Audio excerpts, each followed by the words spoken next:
Cœur son village d'Aoujef, à 400 km de Nouakchott. Nous, qui venons des oasis, on ne se sent pas vraiment en sécurité dans la capitale. Il n'y a que chez moi que je me sens bien. Ici, c'est très différent. Un exode qui menace jusqu'à la culture du pays, intimement liée aux écosystèmes du désert. Pour éviter qu'elle ne se perde, une association a créé cette petite oasis en périphérie de la ville.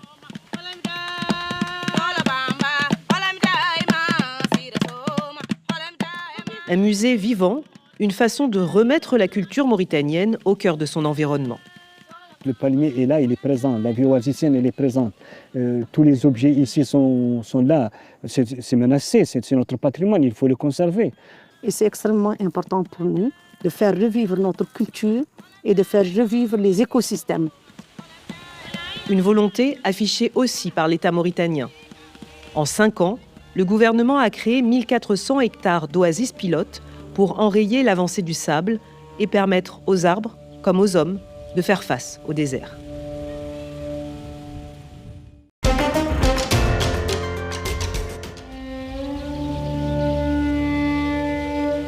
Sur le plateau désertique du Tagant, en plein cœur de la Mauritanie, elles sont un refuge, une enclave verte dans le sable.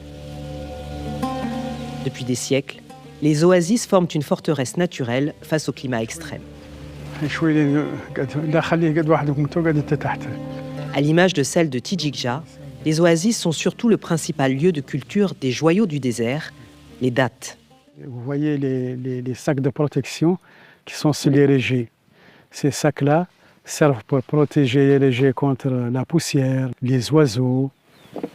Une production surtout destinée à l'export qui fait vivre de nombreux habitants de la région et abrite tout un écosystème à l'ombre des palmiers.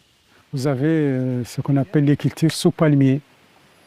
Donc les cultures sous palmiers, c'est tout ce qui est culture foragère, tout ce qui est culture maraîchère. Toute la vie pratiquement des oasiens dépend de ces oasis-là. Mais jusque dans cette région désertique, le changement climatique a bouleversé les équilibres. Si la palmeraie de Mohamed est toujours en activité, beaucoup sont aujourd'hui envahis par le sable, vaincus par la sécheresse.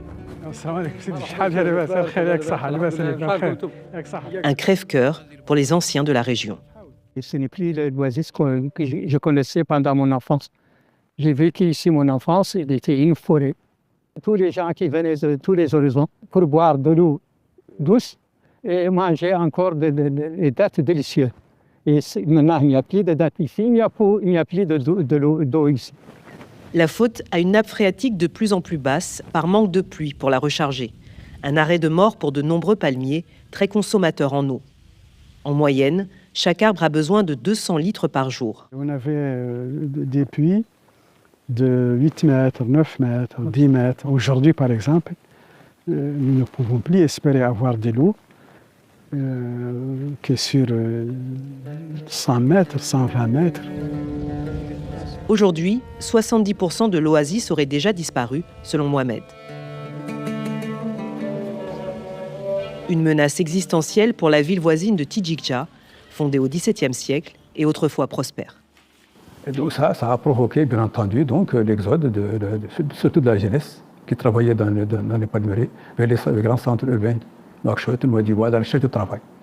Et malheureusement, la population qui a Tidjikja aussi vit essentiellement grâce à l'apport de ces enfants qui travaillent ailleurs.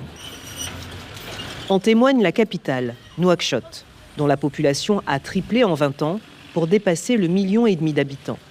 Pour retrouver les exilés du désert, il suffit de suivre le chemin des dattes, comme ici, au marché de Seydi. Les marchands ici, c'est des anciens oasisiens qui continuent encore, qui ont quitté les lieux, mais qui continuent à travailler dans la vente des produits dattiers. Assalamu alaikum. C'est le cas de Mohamed, qui a dû quitter à contre-cœur son village d'Aoujef